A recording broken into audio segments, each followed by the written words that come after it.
Welcome, I'm Jan Kugan, and this is another episode of Letters to Avoid, a series where we take a look at warning letters and break them down.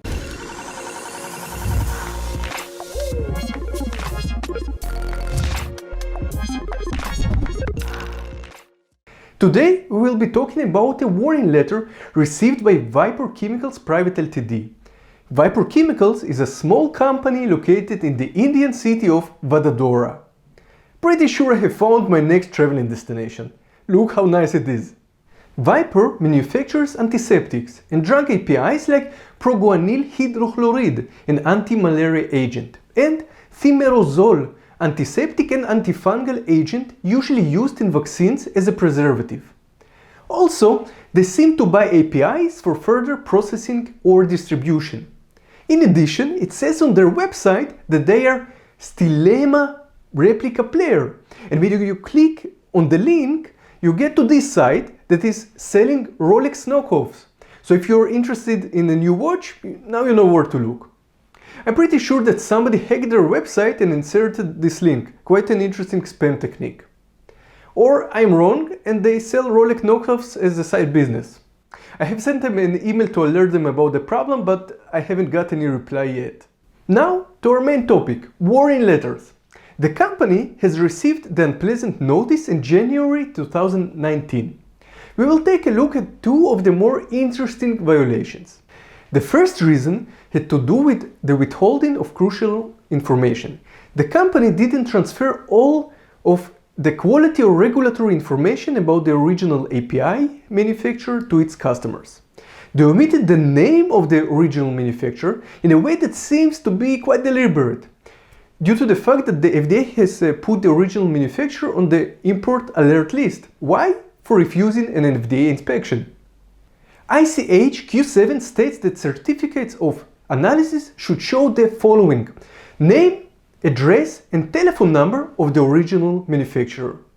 The information about the original manufacturer is important for customers and regulators. Hiding it compromises the supply chain accountability and may be risky for consumers. That's why you should always identify the source manufacturer when you qualify your materials. If you qualify only the supplier, you risk acquiring goods from a manufacturer with problematic regulatory background. Now we come to the second misconduct of the company. It failed to maintain procedures and processes that ensure that the manufactured APIs meet the established specifications for quality and purity. Here it gets interesting. The production personnel have two ways to record manufacturing activities: in personal notebooks or on draft batch manufacturing records, in short BMR. Later, production managers copy the data to another BMR. Then it circulates to the production operators and supervisors for their signatures. I know such procedures from my childhood. Back then we called it telephone game or Chinese whispers. Now listen to this, it only gets better. After the production, the employees incinerate the original BMR drafts, in a wood burner no less. That's what I call an efficient use of resources. Do you see any problem with this action? Leave your thoughts in the comment section. In conclusion, to stay compliant, make sure to have adequate BMRs, and please don't burn the originals. Well, at least not before you may legally discard of them according to regulations. For APIs with treatise dates, you should keep records for at least 3 years after the batch is completely distributed, as required by ICH Q7 section 613. If there are freelancer consultants among you, you may be interested to hear that the FDA has recommended Vipor Chemicals to hire one, so you may get the chance to visit Vadodara. I wish Vipor Chemicals best of luck in eliminating the existing failures and hope this would be their last warning letter.